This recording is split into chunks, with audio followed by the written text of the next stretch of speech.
Welcome to Wild Breakaway with Wes Walls. I'm Audra Martin. We've all been waiting all season long to see what a fully healthy Minnesota Wild roster was capable of doing. Tonight, the Wild answered that in dominating fashion. A huge 6-2 win over the visiting Buffalo Sabres, thanks in large part to Nino Niederreiter back on the ice after coming back from an injury. What does he do? He gets a hat trick. He should go on the IR for another 2 weeks or so. We'll come back. We'll take the hat trick again. No, we need Nino every night. But he was outstanding.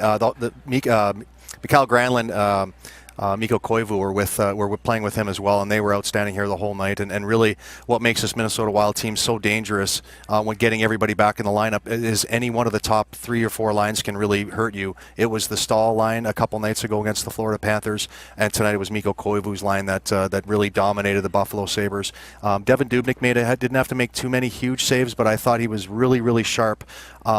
Halfway through the first period, the Buffalo Sabres had 8 shots in a row to keep it 2-0 for the Minnesota Wild. He was able to do that. The Minnesota Wild scored a goal late on a 5-minute major, which I thought really ended the game for the Buffalo Sabres. It was a huge power play goal, and the Wild just went on to win the game. They've played 6 really solid games in a row. And 2 lopsided victories for the Minnesota Wild tonight. It is a 6-2 win. Here's a look at the rest of your final stats. Dominating win despite being outshot by Buffalo 31-27.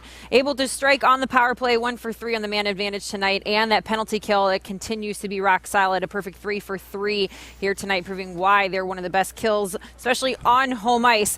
Again, finally a healthy roster for the Minnesota Wild. Here's what the head coach had to say about having everybody back on the bench. We got a team that you almost want everybody to play the 200-foot game.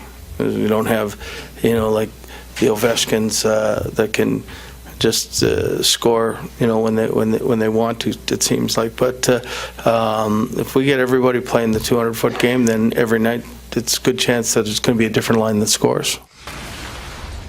So here's what's next for the Wild. They will head to the Mile High City Saturday to take on the Colorado Avalanche. Nathan MacKinnon playing some great hockey. No surprise there.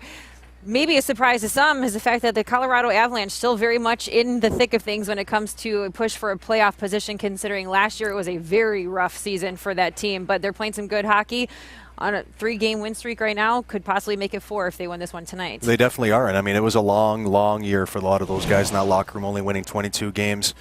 Broke a lot of records, and to be able to bounce back and do what they're doing is very impressive. And like we just mentioned there, Nathan MacKinnon, I mean, he's on fire right now, does a lot of his damage through the neutral zone, a lot like Blake Wheeler for the Winnipeg Jets. The Minnesota Wild got to be really, really careful to make sure that they take care of him and his speed through the neutral zone.